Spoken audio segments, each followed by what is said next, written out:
આઈપીએલની મેચને લઈ અને અત્યારે હાલ ક્રિકેટ રસિયાઓમાં જે ઉત્સાહ છે તે ચરમસીમાએ જોવા મળી રહ્યો છે। અમદાવાદમાં જ્યારે મેચ રમાઈ રહી છે ત્યારે ચાહકોમાં ઉત્સાહ જોવા મળી રહ્યો છે। આજે અમદાવાદમાં આઈપીએલનો ક્વોલિફાયર 1નો મુકાબલો થવાનો છે ત્યારે સનરાઇઝર્સ હૈદરાબાદ અને કેકેઆર વચ્ચે ટક્કર થવાની છે અને આ ટક્કરને લઈ અને આઈપીએલને લઈ અને જે ક્રિકેટ રસિકો છે તેમનામાં ઉત્સાહ જોવા મળી રહ્યો છે। જીતનાર ટીમને ફાઇનલની ટિકિટ મળશે। ફાઇનલનો રસ્તો જીતનાર ટીમ માટે ખુલવાનો છે। હારનાર ટીમને ફાઇનલમાં પહોંચવા માટે વધુ એક ચાન્સ પણ મળવાનો છે। પરંતુ આજની મેચ એ મહત્વપૂર્ણ માનવામાં આવી રહી છે। આજે અમદાવાદમાં આઈપીએલનો ક્વોલિફાયર 1નો મુકાબલો થવાનો છે। તો સનરાઇઝર્સ હૈદરાબાદ અને કેકેઆર વચ્ચે ટક્કર જામવાની છે ત્યારે બંને ટીમના દ્રશ્યો અત્યારે હાલ આપ જોઈ રહ્યા છો। તો જીતનાર ટીમને ફાઇનલની ટિકિટ મળવાની છે જ્યારે કે હારનાર ટીમને ફાઇનલમાં પહોંચવા માટે વધુ એક ચાન્સ મળવાનું છે।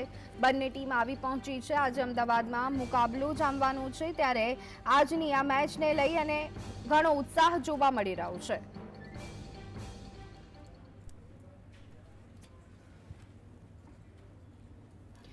તો અમદાવાદમાં આજે ક્વોલિફાયર 1નો મુકાબલો થવાનો છે ત્યારે અત્યારે હાલ સ્ટેડિયમથી અમારા સંવાદદાતા પ્રવીણ અમારી સાથે જોડાઈ ગયા છે। પ્રવીણ, કેવો માહોલ જોવા મળી રહ્યો છે, કેટલો ઉત્સાહ લોકોમાં જોવા મળી રહ્યો છે?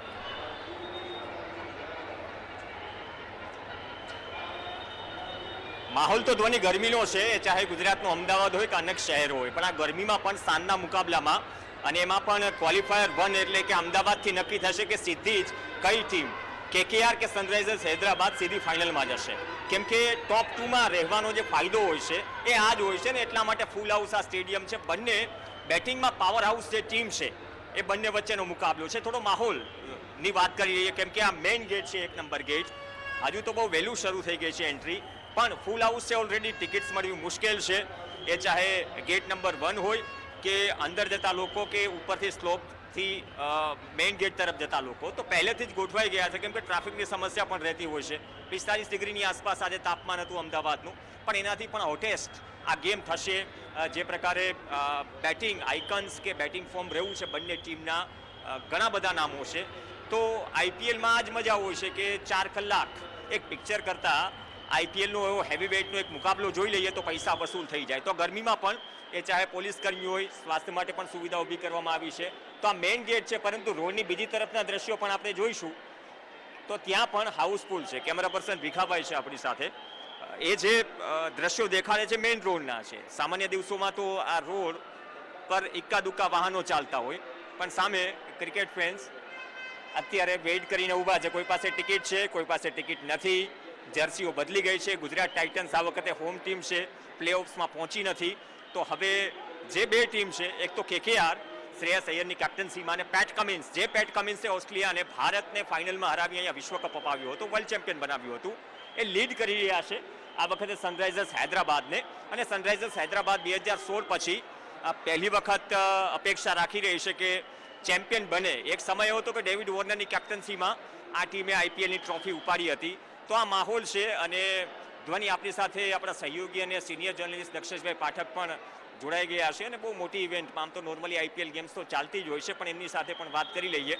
દક્ષેશભાઈ, કેકેઆર 2014માં છેલ્લે ચેમ્પિયન બની હતી, 12 અને 14। સનરાઇઝર્સ હૈદરાબાદ 2016 પછી ચેમ્પિયન બની નથી, ડેવિડ વોર્નરે ચેમ્પિયન બનાવ્યું। અહીંથી સીધી ફાઇનલની ટિકિટ છે। કદાચ હું એમ કહું કે બંને બેટિંગ પાવર હાઉસ વચ્ચેનો આ મુકાબલો છે। ભલે 45 ડિગ્રી ગરમી છે, પણ એક્સાઇટમેન્ટ પણ એટલી જ। સૌથી પહેલાં તો પ્રવીણ, 45 ડિગ્રી ગરમીમાં આજે પબ્લિકને જે ઉત્સાહ દેખાઈ રહ્યો, આઈપીએલ જેવી છે એવી કેવી રીતે રમાય છે, ભૂતકાળમાં શું થયું, કઈ ટીમો ઉપર પ્રતિબંધ લાગ્યો, શું થયું, થોડીક ક્ષણો એને ભૂલી જાઓ। 2008ની સાલથી આજે 17મું વર્ષ છે। ભારતમાં છોકરાઓનું વેકેશન આઈપીએલે સુધારી દીધું છે, કારણ કે આઈપીએલની મેચ છે ને એ તમારે ક્રિકેટ કરતાં એક 3 કલાકની ફિલ્મની જેમ જોવાની હોય, કારણ કે તમામ પ્રકારના એંગલ ચડાવ ઉતાર આવે। So this is a blessings for students. રહી વાત મેચની, એસઆરએચ ડેફિનેટલી 2016માં જીત્યું હતું। બરિન્દર સરને કોહલીને આઉટ કરીને ડોન બ્રેડમેનનો રેકોર્ડ તોડવા નહોતો દીધો, એ બધું યાદ છે બધાને। અને કેકેઆર આ વખતે જે પહોંચી છે ને, એમાં તમારે માનવું પડે। કોઈ એમ કહેતું હોય કે આ દુનિયામાં કોઈના જવાથી કોઈ ફરક પડતો નથી, એ બધી કહેવતો ખોટી છે. ગૌતમ ગંભીર એનો જે કરિશ્મા તો 2012 અને 14માં એણે કેકેઆરને ચેમ્પિયન બનાવી, અને 2012માં તો ચેસ કરીને 290 ચેસ કરીને એણે ધોનીની ટીમને જે રીતે હરાઈ છે, એણે કોચ થયા પછી કેકેઆર નહીં પહોંચાડીને રિઝલ્ટ લાવી આપ્યું છે. એસઆરએચની વાત કરીએ તો આપણને એવું હતું કે આ આઈપીએલમાં 250 રન કોમન હશે. પ્રવીણ, 287 સુધી આ લોકોએ રન માર્યા છે. 287 આ ટીમ ઇન્વોલ્વ રહી છે કે એક ટીમમાં ટોટલ જે સ્કોર છે રેકોર્ડ બ્રેક અને હાઈએસ્ટ રન ચેસ પણ આ સિઝનમાં થયો. એક્ઝેક્ટલી 287, 277 અને 267 એક જ ટીમે. એટલે તમે વિચારો તો ખરા કે હવે આ લોકો આઈપીએલ અને ફાસ્ટ ક્રિકેટથી કેવા એડપ્ટ થઈ ગયા છે. આવતી આઈપીએલથી મને એવું લાગે છે કે 300નો સ્કોર કોમન હશે ને એની શરૂઆત કદાચ આ 2 દિવસ અમદાવાદમાં મેચો છે, આટલા બધા લોકો ગરમીમાં જોવા આવ્યા છે, આશા રાખીએ કે 300નું પણ બેરિયર તોડી નાખે. અને રહી વાત બોલિંગની, આઈ થિંક કે બોલિંગમાં બંને ટીમો એકબીજાની ઇક્વલ છે. બેટિંગમાં એસઆરએચનો હાથ થોડો ઉપર છે. કેકેઆરમાં સુનિલ નારાયણ અનબિલિવેબલી જે રીતે રન કરી રહ્યો છે. સાહેબ, એના ઉપર જ આવું છું. એક સેપરેટ ક્વેશ્ચન છે એના માટે. આ બંને ટીમના ઓપનર છે Phil Salt, Sunil Narayan. Phil Salt તો ચલો તેમના ઇન્ટરનેશનલ કમિટમેન્ટના કારણે નીકળી ગયો, કદાચ ગુરબાઝ આજે ઓપન કરે. આ ઓપનિંગ પેરે આખી તસવીર બદલી નાખી કેકેઆરની આ વખતે. બીજી તરફ અભિષેક શર્મા, ટ્રેવિસ હેડ. આ ટ્રેવિસ હેડનો 100 આપણે બંને હતા આટલા બધા પત્રકારો વચ્ચે ફાઇનલમાં. હા, એ યાદ કરવા જેવું નથી, પણ ટ્રેવિસ હેડ કયા ગજાનો ક્રિકેટર છે અલગ ફોર્મેટમાં, આ ફરીથી બેક ટુ બેક આ સિઝનમાં પણ સાબિત કરે. તો બંને ઓપનિંગ પેર છે અને કદાચ એના કારણે જ બેટિંગ પાવર હાઉસ મનાય છે આ વખતે. બહુ સાચી વાત છે. અને પ્રવીણ, 1980ના દાયકામાં તમે ડેવિડ બુનને એટલો નહીં જોયો હોય જે મેં જોયો છે. ટ્રાવિસ હેડ છે ને એ ડેવિડ બુનનું લેફ્ટી સ્વરૂપ છે. ડેવિડ બુન એવો કોઈ એલિગન્ટ પ્લેયર નહોતો, એના શોટ્સ તમને જોવા ગમે નહીં. પુલ, હુક અને લોફ્ટ, અને એ બી લેગ સાઈડમાં.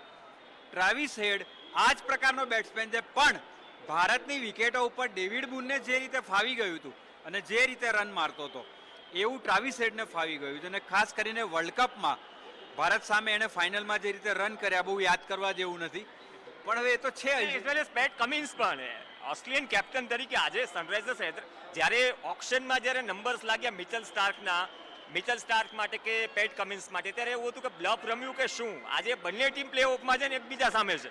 વર્લ્ડ કપ ઓસ્ટ્રેલિયા ભારત સામે જીત્યું ત્યારે તમને યાદ હોય તો પોસ્ટ મેચ પ્રેસ કોન્ફરન્સમાં મેં વર્લ્ડ ચેમ્પિયન કેપ્ટન પેટ કમિન્સને આ સવાલ પૂછેલો કે પહેલાં ઓસ્ટ્રેલિયન ટીમ ભારતમાં આવતી હતી તો બોલિંગ અને બેટિંગને એડપ્ટ થતા અને એડજસ્ટ થતા સિરીઝ પૂરી થઈ જતી હતી અને ભારત મેચ જીતી જતું હતું. આઈપીએલ શરૂ થયા પછી તમને લાગે છે કે ઓસ્ટ્રેલિયાના બોલરો અને બેટ્સમેન ભારતની સ્પિનર ફ્રેન્ડલી વિકેટને પારખી ગયા છે અને ભારતને માર પડી રહ્યો છે. એણે હસતા હસતા સ્વીકાર્યું હતું કે તમે યુ નેલ્ડ ધ થિંગ, એટલે તમે સાચું કહી દીધું.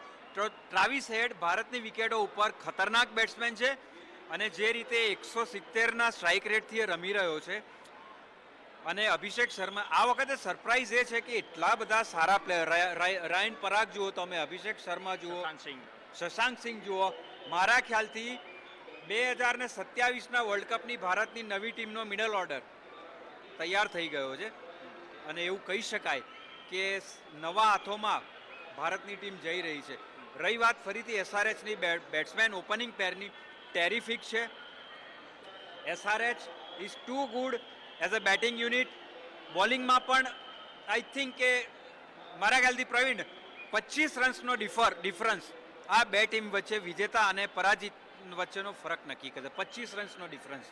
અને ટેન્ડન્સી ભલે એવી રહી હોય કે ટોસ જીતીને બેટિંગ આપવી, પણ આ બંને ટીમો જે રીતે હાઈ સ્કોરિંગ કરવા માટે જાણીતી છે.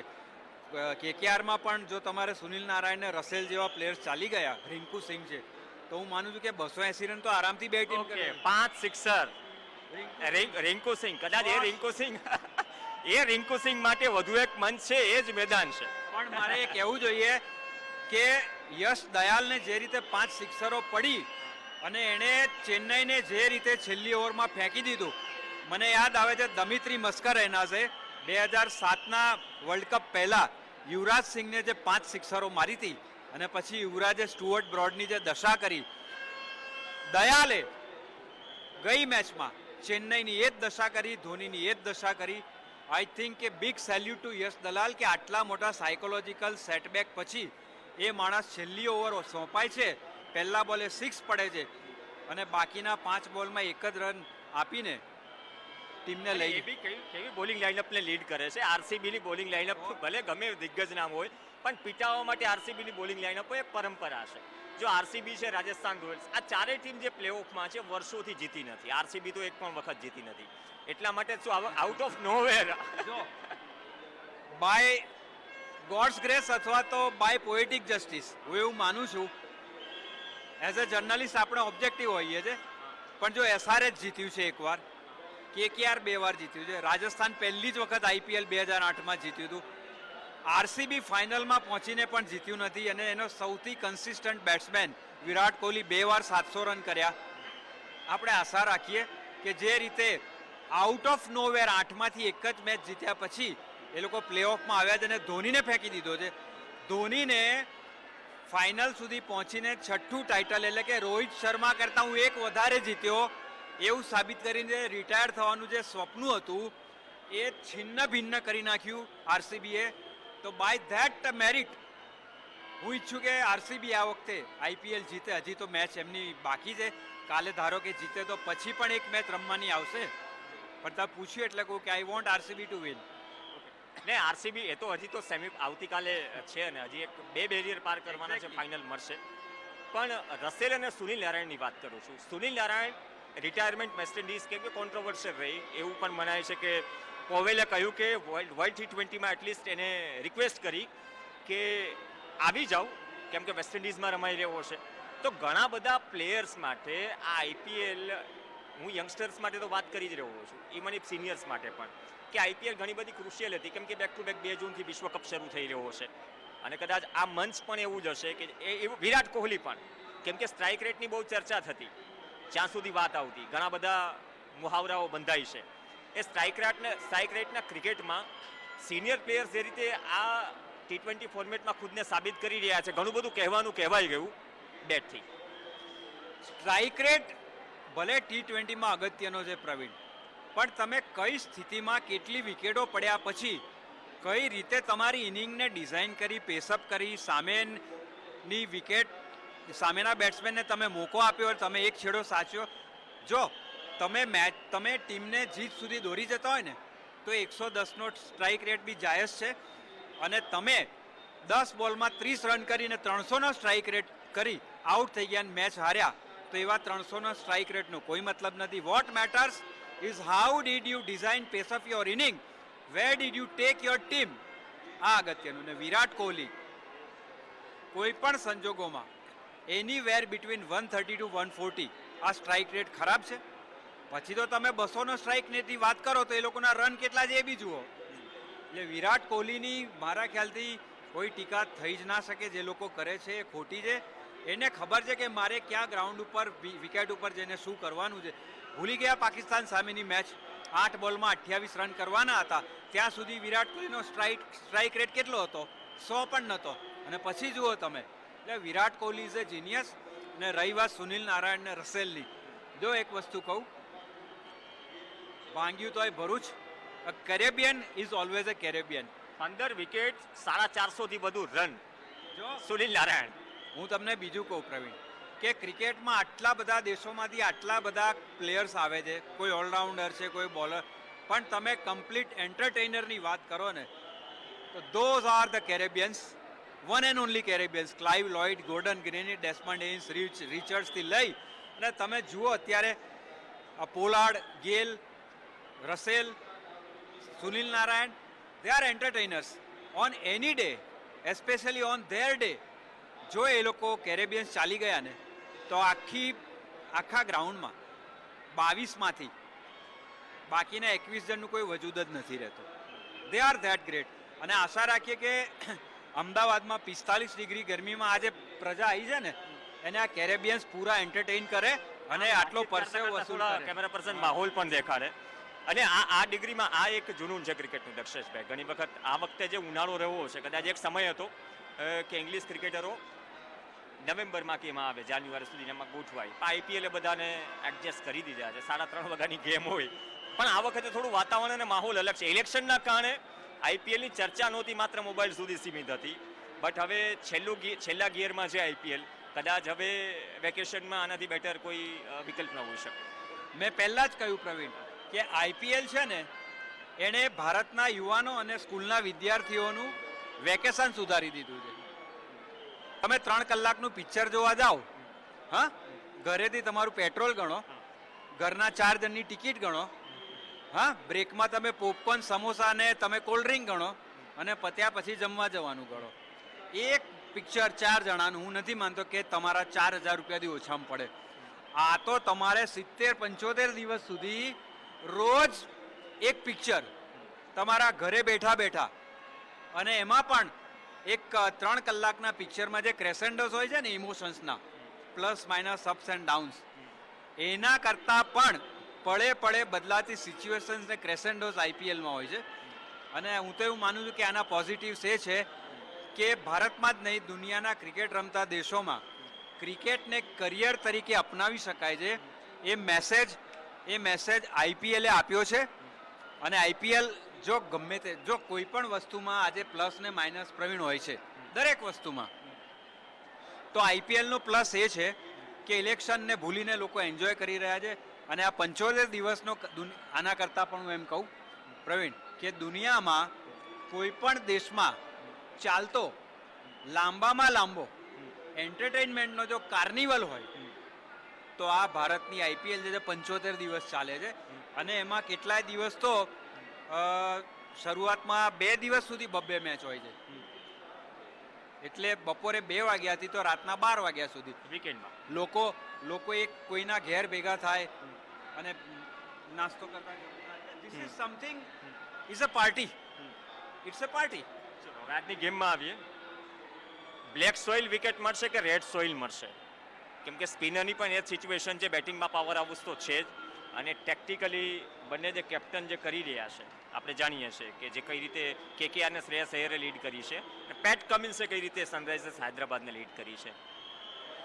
આખી દુનિયામાં પ્રવીણ, તમે ગમે એટલું સ્પોર્ટ્સ રિપોર્ટિંગ કર્યું હોય, તમે ગમે એવા એક્સપર્ટ હોય, ગમે એવા ભૂતપૂર્વ ક્રિકેટર હોય, તમામને જૂઠા પાડવાની પૂરી તાકાત ધરાવતી દુનિયાની એકમાત્ર જો કોઈ વિકેટ હોય તો આપણી અમદાવાદની મોદી સ્ટેડિયમની વિકેટ છે.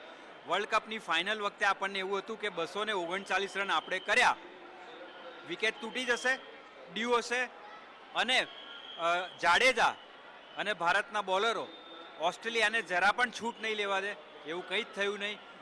આ વિકેટ ગ્રીન ટોપ છે, સ્પિનર ફ્રેન્ડલી છે, કેવી છે, પળે પળે સ્વભાવ, મૂડ અને રૂખ બદલતી દુનિયાની એકમાત્ર વિકેટ આ વિકેટ છે. એટલે ટોસ થતી વખતે વિકેટનો રૂખ જોઈને કેપ્ટન નિર્ણય લે, એ વખતનો એનો નિર્ણય સાચો હોય છે. બ્રેક પછી એનો નિર્ણય ખોટો સાબિત થાય એવી આ વિકેટ છે. એક જીટીની એક ગેમ બાદ કરી દઈએ જ્યારે ફટાફટ પડી ગઈ હતી, કદાચ મેચ જ પતી ગઈ એક હાફમાં. એ સિવાય વિલ જેકની સેન્ચુરી પણ જોયો, 200નો સ્કોર પણ જોયો, અને સાંજની મેચમાં. એટલે કદાચ એ પ્રકારે 200ની આસપાસ તો કદાચ એ પ્રકારની વિકેટ તો પીરસાશે, જે રીતે બંનેનો ક્લેવર રહ્યો છે બંને ટીમનો, અને જે રીતે આઈપીએલ જઈ રહી છે. એણે તો છેલ્લા 10 બોલમાં જે 51 રન માર્યા હતા પ્રવીણ, આપણે પાણી પીવા ગયા હતા અને 50માંથી 101 પહોંચી ગયો હતો. એટલે આ વિકેટ તો આઈ થિંક કે ડિક્શનરીમાં આ વિકેટ માટે નવી ટર્મિનોલોજી કે એડજેક્ટિવ શોધવા પડશે એવી વિકેટ છે. પણ આશા રાખીએ આપણે કે વોટ એવર ધ આઉટકમ, જબરજસ્ત રન થાય, લોકોને મજા આવે, અને આમાં હારનારી ટીમે કંઈ બહુ અકળાવાની જરૂર નથી, એક ચાન્સ હજી છે. એટલે આ ટીમો પણ એન્જોય કરે એવી આશા રાખીએ. અને હોપફુલી આ ટોસ એવો છે કે it is a very good toss to lose. એટલે કેપ્ટન એમ કે મારો વાંક નહોતો, ટોસ જીતીને મેં આ મારો નિર્ણય નહોતો, મારા ઉપર ઠોપવામાં આવેલો નહીં. એટલે હું આ વિકેટ ઉપર કેપ્ટન એવું ઈચ્છે કે હું ટોસ હારું. તો ટોસની વાત થઈ, વિકેટની વાત થઈ, દક્ષેશભાઈ સાથે પણ માહોલ પણ એ જ પ્રકારનો છે. 40 ડિગ્રીની આસપાસ હજુ પણ તાપમાન છે, અને આ તાપમાન વચ્ચે હવે પરિસ્થિતિ એ છે કે વિકેટ કઈ રીતે બિહેવ કરે છે. એન્ટરટેનિંગ ગેમ છે. 7:30 વાગે ગેમ શરૂ થશે. દમ એટલા માટે લગાવશે કેમ કે કોઈ ચાન્સ વગર આ બંને ટીમ કોઈ ચાન્સ નહીં લે. જો પહેલા ઝાટકે જ પહેલા ઘા રાણાનો, એટલે કે આ ગેમ જીતીને સીધા ફાઇનલમાં જાય, કેમ તમે એલિમિનેટરમાં જે પાસ થયો એની સામે ક્વોલિફાઈડ 2 રમો, બીજા તકની વાત એક નથી. એડ કરું છું હા. કે ધોનીની ટીમ ખરાબ રીતે હારીને ફેંકાઈ ગઈ છે, પણ એનું ફેન ફોલોઈંગ જો કેટલા લોકો યલો ટી શર્ટમાં ધોનીની ટી શર્ટ પહેરીને હજી આવ્યા છે, હજી એ સ્વીકારવા તૈયાર નથી કે ધોની હારી શકે. જે દિવસે તમારા મગજમાં ગયું ને કે અમે ના હારીએ, એ દિવસે પ્રોબ્લેમ છે. હારી પણ શકો, you have to accept it. Okay. Cricket અને ચૂંટણીનો બંને માહોલ ચાલે છે.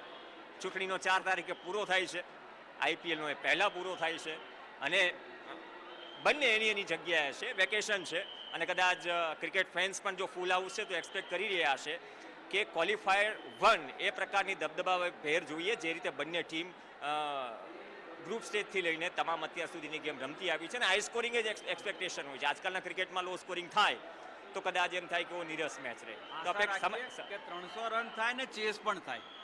ચલો, એ રેકોર્ડ બાકી રહ્યો છે આઈપીએલમાં, પણ જોઈએ છે કે રેકોર્ડ હજુ વધારે જોડાય છે મોટેરા સ્ટેડિયમ અને આઈપીએલ સાથે, કે પછી અનએક્સપેક્ટેડ રિઝલ્ટ આ બંને ટીમ એકબીજા માટે લાવે છે. તો આ સીન છે.